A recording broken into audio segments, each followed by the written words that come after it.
Rob Reiner's close friend is now revealing deeply unsettling and emotional details about what it was really like staying inside the iconic filmmaker's home with his son, Nick Reiner. And these revelations add an entirely new, haunting layer to a tragedy that has already shaken Hollywood to its core. According to the friend, who spent significant time living under the same roof as Rob Reiner, his wife Michelle Singer Reiner, and their son Nick, the home did not feel like a place on the brink of disaster. In fact, it felt almost painfully normal in a way that now feels cruel in hindsight. This was not a household dominated by fear, hostility, or constant conflict. It was a family home grounded in routine, warmth, humor, and familiarity. Mornings started quietly, meals were shared together at the table, conversations flowed naturally from serious topics to lighthearted jokes, laughter echoed through the rooms, the kind of everyday moments that make a house feel safe, lived in, and emotionally anchored were very much present. The friend recalls how disarming that normalcy was. There was no sense of walking on eggshells, no obvious tension hanging in the air. Instead, the home felt like a place where people were trying to live, to heal, and to move forward together. It was the kind of environment that made visitors let their guard down, the kind that made you believe that things, while imperfect, were finally stabilizing. Rob Reiner, known to the world as a legendary filmmaker and outspoken public figure, came across in private as deeply human and deeply invested in his family. He wasn't distant or distracted by his career. He was present, he was engaged, he asked questions and genuinely listened to the answers. He showed curiosity about other people's lives, thoughts, and emotions. Inside his own home, he wasn't the Hollywood icon. He was a father and a husband trying to hold his family together.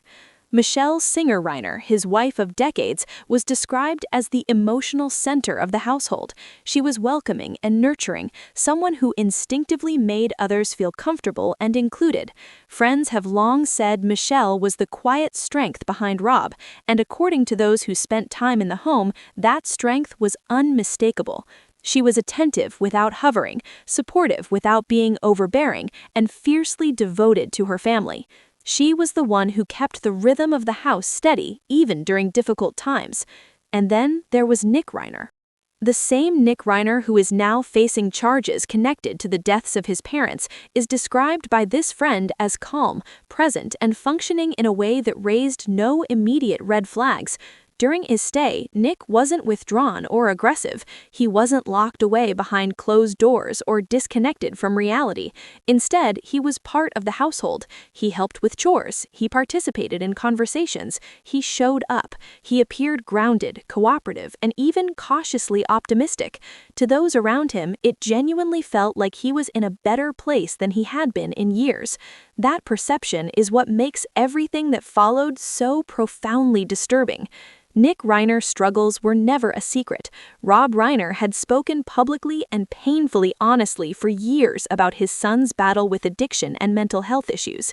He talked about the heartbreak of watching a child relapse after moments of hope. He talked about the exhaustion of repeated rehab attempts and the emotional toll of loving someone you cannot save by sheer force of will.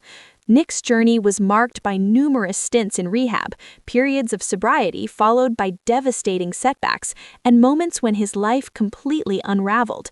At times, he experienced homelessness. At other times, he attempted to rebuild with structure, treatment, and family support. Despite everything, Rob and Michelle never turned their backs on him. Friends say they remained committed to helping Nick no matter how painful, expensive, or emotionally draining the process became. That commitment went far beyond money. It was emotional labor, daily worry, constant vigilance, and unrelenting hope. They believed in second chances, third chances, and chances beyond counting.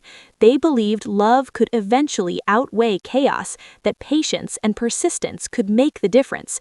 That belief shaped much of the family dynamic. Inside the home, according to the friend, there was a sense that Nick was trying again, perhaps for real this time. He seemed aware of his past mistakes. He didn't deny them or deflect blame. He didn't lash out when difficult topics came up. Instead, he appeared focused on moving forward, on doing better, on maintaining some sense of stability. That doesn't mean everything was perfect. There were undercurrents of concern, moments of quiet worry, and the lingering awareness that recovery is fragile, but there was nothing that suggested imminent danger. What the world now knows is that beneath that calm, something was unraveling. In the days leading up to the tragedy, tension reportedly began to surface more visibly. At a social gathering attended by friends and industry figures, an argument between Rob and Nick drew attention. It wasn't a subtle disagreement whispered in a corner. It was emotionally charged enough that people remembered it clearly. Voices were raised. Frustrations that had likely been building for years spilled into the open. Those who witnessed it later described it as heavier than a typical family dispute, as though years of unresolved pain, fear, and exhaustion had momentarily broken through the surface. Even then, no one imagined what would come next. When news broke that Rob Reiner and Michelle Singer Reiner had been found dead in their home, the shock was immediate and overwhelming. Hollywood seemed to freeze, social media filled with disbelief, confusion, and grief. Tributes poured in from actors, directors, comedians, activists, and public figures who had worked with Rob or been influenced by his work.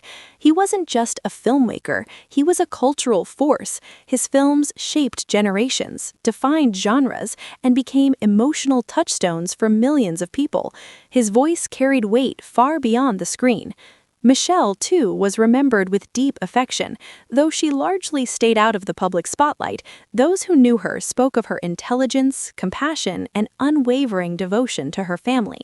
Friends described her as protective, loving, and deeply empathetic, especially when it came to Nick. She was someone who believed fiercely in her son, even when that belief came at a personal cost. And at the center of this unimaginable loss stood Nick Reiner, arrested and charged in connection with the deaths of his parents, transforming a story of family struggle into one of devastating tragedy. The emotional fallout has been immense. The friend who stayed in the home has spoken about the unbearable contrast between what he experienced and what ultimately happened. He has described a sense of guilt for not seeing something coming, even while acknowledging that there may have been nothing obvious to see.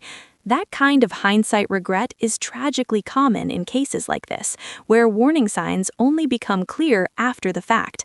He has said that reconciling his memories with reality feels impossible.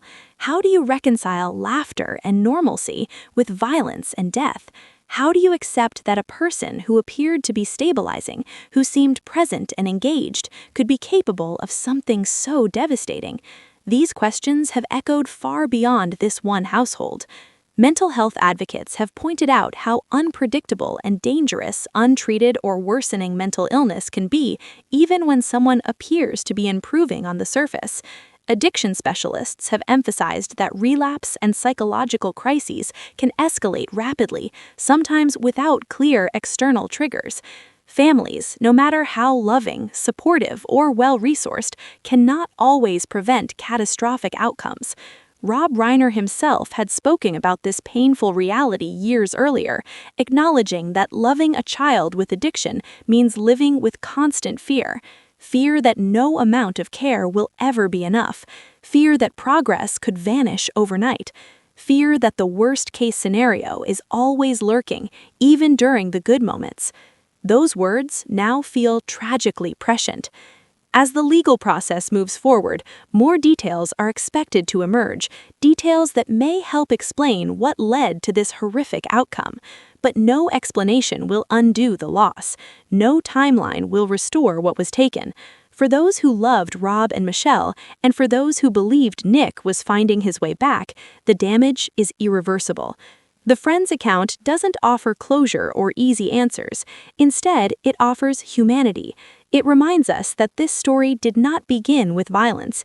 It began with a family trying, failing, hoping, and trying again. It was a household built on love, strained by years of struggle, and ultimately shattered by forces that even those closest could not stop. Rob Reiner's legacy will always include his films, his activism, and his enormous influence on American culture, but it will also include his role as a father who never stopped fighting for his son, even when that fight came at the highest possible cost. Michelle Singer Reiner will be remembered as a woman who stood by her family with unwavering loyalty, compassion, and strength, and Nick Reiner's story will remain one of the most painful and complex chapters in this tragedy, a stark reminder of how fragile recovery can be and how devastating the consequences can become when things fall apart. This story continues to unfold, and as it does, it forces difficult conversations about mental health, addiction, family responsibility, and the limits of love. It is a story without easy conclusions, only profound grief, lingering questions, and the sobering reality that sometimes even love is not enough. Make sure to like, subscribe, and stay tuned for more celebrity updates just like this.